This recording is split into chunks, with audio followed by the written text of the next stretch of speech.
Morning voice എന്ന അനുഗ്രഹീത പ്രോഗ്രാമിലേക്ക് ഏവർക്കും സ്വാഗതം. ദൈവനാമമഹത്വത്തിനായി ഒരു ഗാനം നമുക്കിപ്പോൾ ശ്രവിക്കാം. സങ്കടസാഗരത്തിൽ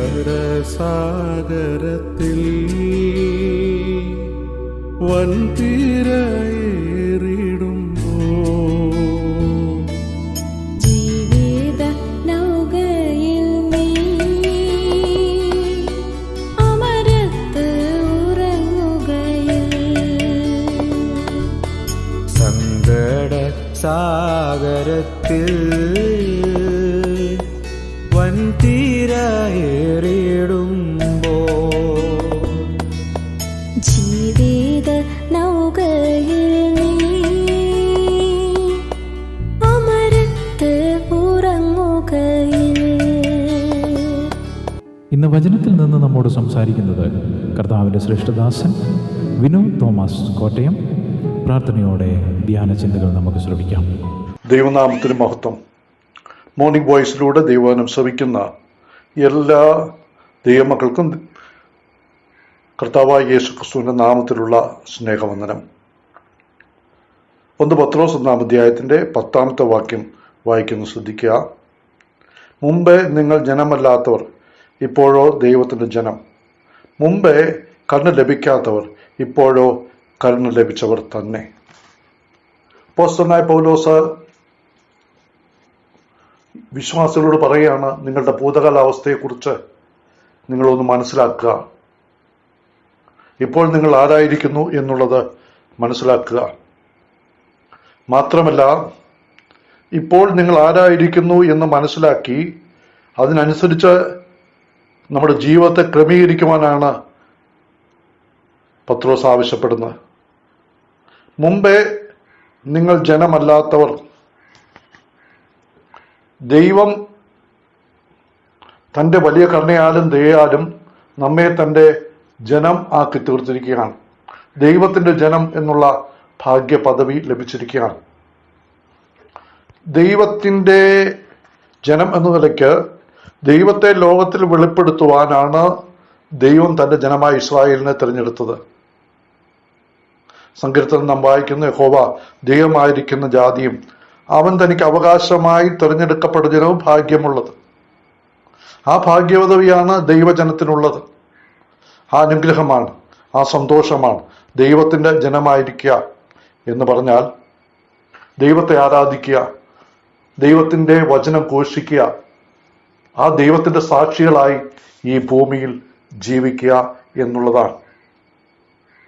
കോരേശ് രാജാവ് പ്രവാസത്തിൽ നിന്ന് മടങ്ങിപ്പോന്നായ ഇസ്രായേൽ ജനത്തോട് പറയുന്ന കാര്യം നമ്മൾ വായിക്കുന്നുണ്ട്. എസ്രായുടെ പുസ്തകം 1 അധ്യായത്തിൽ, നിങ്ങളിൽ അവൻ്റെ ജനമായിട്ടുള്ളവർ പുറപ്പെട്ട് യെരൂശലേമിലേക്ക് പോയി അവനുവേണ്ടി ഒരു ആലയം പണിയണം എന്ന് ഇസ്രായേൽ ജനത്തോട് പറയുന്നു. അപ്പോൾ ദൈവജനത്തിൻ്റെ പ്രത്യേകമായ പദവിയാണ് ദൈവത്തിന് വേണ്ടി ആലയം പണിയുക. പുതിയ നിയമത്തിലേക്ക് നമ്മൾ കടന്നു വരുമ്പോൾ ദൈവത്തിൻ്റെ ആലയം ദൈവസഭയാണ്. ദൈവസഭയെ പൊളിച്ചു കളയുവാനല്ല, ദൈവസഭയെ തകർക്കുവാനല്ല, ദൈവസഭയെ പണിയുവാൻ, ദൈവസഭയുടെ ആത്മീയമായ അപൂർത്തിക്ക് വേണ്ടി, ദൈവസഭയുടെ വളർച്ചയ്ക്ക് വേണ്ടി, ആ വളർച്ചയ്ക്ക് പങ്കുവഹിപ്പാനാണ് ദൈവം നമ്മെ തൻ്റെ ജനമാക്കി തീർത്തിരിക്കുന്നത്. നാം ദൈവസഭയ്ക്ക് വേണ്ടി എന്ത് ചെയ്യുന്നു? നാം ഞായറാഴ്ച പോയിരുന്ന് അപ്പം ഞുരുക്കിയിട്ട് മടങ്ങിപ്പോരുന്ന അല്ലാതെ ദൈവസഭയുടെ വളർച്ചയ്ക്ക് വേണ്ടി, ദൈവസഭയുടെ അപൂർത്തിക്ക് വേണ്ടി, ദൈവസഭയുടെ ഐക്യത്തിന് വേണ്ടി, കൂട്ടായ്മയ്ക്ക് വേണ്ടി നമ്മൾ എന്തൊക്കെ കാര്യങ്ങൾ ചെയ്യുന്നു? ദൈവസഭയിൽ ഉപയോഗിക്കുവാൻ നമുക്ക് തന്നിരിക്കുന്ന കൃപാവരങ്ങൾ ദൈവസഭയുടെ അപൂർത്തിക്കായിട്ട് ഉപയോഗിക്കുന്നുണ്ടോ? നാം പരിശോധിക്കേണ്ടത് ആവശ്യമാണ്. മാത്രമല്ല, ദൈവം തെരഞ്ഞെടുത്ത തൻ്റെ ജനത്തെ തള്ളിക്കളയത്തില്ല. നമ്മൾ റോമാലേഖനത്തിൽ വായിക്കുന്നുണ്ട് 9 അധ്യായത്തിൽ, ദൈവം തൻ്റെ ജനത്തെ ഒരു നാളും തള്ളിക്കളയത്തില്ല. പ്രിയപ്പെട്ടവരെ, അതാണ് നമ്മുടെ ധൈര്യം. നമ്മുടെ പ്രശ്നങ്ങളുടെ മധ്യത്തിൽ, പ്രതിസന്ധികളുടെ മധ്യത്തിൽ, രോഗത്തിൻ്റെ മധ്യത്തിൽ, കഷ്ടതയുടെ മധ്യത്തിൽ നാം നിലവിളിക്കുമ്പോൾ നമ്മളെ സഹായിക്കുന്ന ദൈവം, നമ്മെ തള്ളിക്കളയാത്ത, ഞാൻ നിങ്ങളെ ഒരു നാളും തള്ളിക്കളയുകയില്ല, ഉപേക്ഷിക്കില്ലെന്ന് കർത്താവ് തന്നെ നമ്മോട് അരുളിച്ചെയ്തിട്ടുണ്ടല്ലോ. ആ ധൈര്യം നമുക്ക് ദൈവജനമായതുകൊണ്ട് ലഭിച്ചിരിക്കുകയാണ്. ഈ ഭൂമിയിൽ തള്ളിക്കളയാതെ അവൻ നമ്മെ നടത്തും, അന്ത്യത്തോളം നടത്തും എന്നുള്ളതാണ് ദൈവം നമുക്ക് ലഭിച്ചിരിക്കുന്ന ഭാഗ്യകരമായ അവസ്ഥ. മാത്രമല്ല എബ്രായ ലേഖനം 4-ാം അധ്യായത്തിലേക്ക് വരുമ്പോൾ അവിടെ ലേഖനകാരൻ പറയുന്നു, ദൈവ ജനത്തിനൊരു ശബത്ത് അനുഭവം ശേഷിച്ചിരിക്കുന്നു. ദൈവജനത്തിന് ദൈവം ഒരു സ്വസ്ഥത ശേഷിപ്പിച്ചിരിക്കുകയാണ് എന്ന് അവിടെ രേഖപ്പെടുത്തിയിരിക്കുകയാണ്. അങ്ങനെ ഒരു സ്വസ്ഥത ദൈവജനത്തിന് ശേഷിപ്പിച്ചിരിക്കുന്നു എന്ന് അതിന്റെ 4-ാം അധ്യായത്തിൽ നമ്മൾ പറയുന്നുണ്ട്. 4-ാം അധ്യായത്തിന്റെ 4-ാം അധ്യായത്തിലേക്ക് വരുമ്പോൾ 9-ാം വാക്യത്തിൽ ദൈവം തന്റെ പ്രവൃത്തിയിൽ നിന്ന് എന്ന പോലെ അവന്റെ സ്വസ്ഥതയിൽ പ്രവേശിച്ചവൻ താനും തന്റെ പ്രവൃത്തിയിൽ നിന്ന് നിവൃത്തനായി തീർന്നു. അതുകൊണ്ട് അനുസരണക്കേടിന്റെ സമദൃഷ്ടാന്തത്തിന് ഒത്തവണ്ണം വീഴാതിരിക്കേണ്ടതിന് നാം അവന്റെ ആ സ്വസ്ഥതയിൽ പ്രവേശിപ്പാൻ ഉത്സാഹിക്കുക. ദൈവജനത്തിനൊരു സ്വസ്ഥത, ഒരു ശബത്ത് ശേഷിപ്പിച്ചിരിക്കുന്നുണ്ട്. ഇസ്രായേൽ ജനത്തിന് ആ കനാൻ നാടെന്നുള്ള സ്വസ്ഥതയിലേക്ക് പ്രവേശിക്കാൻ കഴിഞ്ഞില്ല. കാരണം എന്താണ്? അവര് അനുസരണക്കേടിനൊത്തവണ്ണം വീണുപോയി, ദൈവത്തെ അനുസരിക്കാതെ വീണുപോയി. അതുകൊണ്ട് പുതിയ നിയമ ദൈവസഭയോട് ദൈവത്തോട് പറയുകയാണ്, ദൈവത്തിന്റെ ഉന്നതമായ ആത്മീയ ജീവിതമാകുന്ന സ്വസ്ഥത. കനാൻ നാട് നമുക്കറിയാം സ്വർഗത്തിന്റെ ഒരു നെല്ലല്ല, ഉന്നതമായ ആത്മീയ ജീവിതത്തിന്റെ ഒരു നെല്ലാണ്.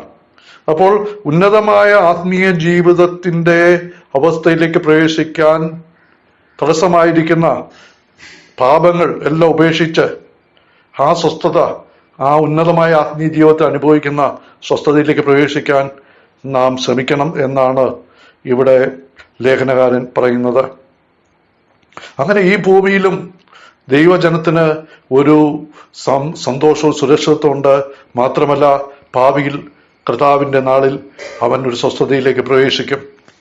മാത്രമല്ല അടുത്തായിട്ട് ഇവിടെ പത്രോസ് പറയുന്നത്, മുമ്പേ നിങ്ങൾ കരുണ ലഭിക്കാത്തവരായിരുന്നു, ഇപ്പോഴോ കരുണ ലഭിച്ചവർ എന്നാണ് പത്രോസ് പറയുന്നത്. ദൈവത്തിന്റെ കരുണയാണ് നമുക്ക് ഓർക്കുവാനായിട്ടുള്ളത്. നമ്മൾ എഫേസ്യർ 2-ാം അധ്യായത്തിൽ വായിക്കുന്നുണ്ടല്ലോ, കരുണാസമ്പന്നനായ ദൈവമോ നമ്മെ സ്നേഹിച്ച മഹാസ്നേഹം. അപ്പോൾ ദൈവം നമ്മോട് സ്നേഹിക്കുവാനുള്ള കാരണം അവിടുത്തെ കരുണയാണ്. അവിടുത്തെ മഹാകരുണയും മനസ്സലിയുമുള്ള ദൈവമാണ്. 103-ാം സംഘം ദാവീദ് പറയുന്നു, അപ്പന് മക്കളോട് കരുണ തോന്നുന്ന പോലെ യഹോവയ്ക്ക് തന്റെ ഭക്തന്മാരോട് കരുണ തോന്നുന്നു. മാത്രമല്ല ഈ റോമാലേഖനം 9-ാം അധ്യായത്തിലേക്ക് വരുമ്പോൾ അവിടെ പൗലോസ് പറയുന്നുണ്ട്, എനിക്ക് കരുണ തോന്നണം എന്നുള്ളവനോട് കരുണ തോന്നുകയും എനിക്ക് കനിവ് തോന്നണം എന്നുള്ളവനോട് അവൻ കനിവ് തോന്നുകയും ചെയ്യും. അത് മോശയോട് ദൈവം പറഞ്ഞ കാര്യമാണ്. മോശയുടെ ഹൃദയാവസ്ഥ മനസ്സിലാക്കി, മോശയ്ക്ക് ദൈവത്തോടുള്ള താല്പര്യം മനസ്സിലാക്കി മോശയോട് കരുണ തോന്നി. അതുകൊണ്ട് ഇച്ഛിക്കുന്നവനാലുമല്ല ഓടുന്നവനാലുമല്ല കരുണ തോന്നുന്ന ദൈവത്താൽ അത്രേ സകലവും സാധിക്കുന്നത്. ദൈവത്തിന്റെ കരുണ കൊണ്ടാണ് സകലവും സാധിക്കുന്നത്. ആ കരുണയുടെ ആ സ്നേഹത്തിന്റെ ആ ദർശനം നമ്മൾ കാണുന്ന കാൽവരി ക്രൂശിലാണ്.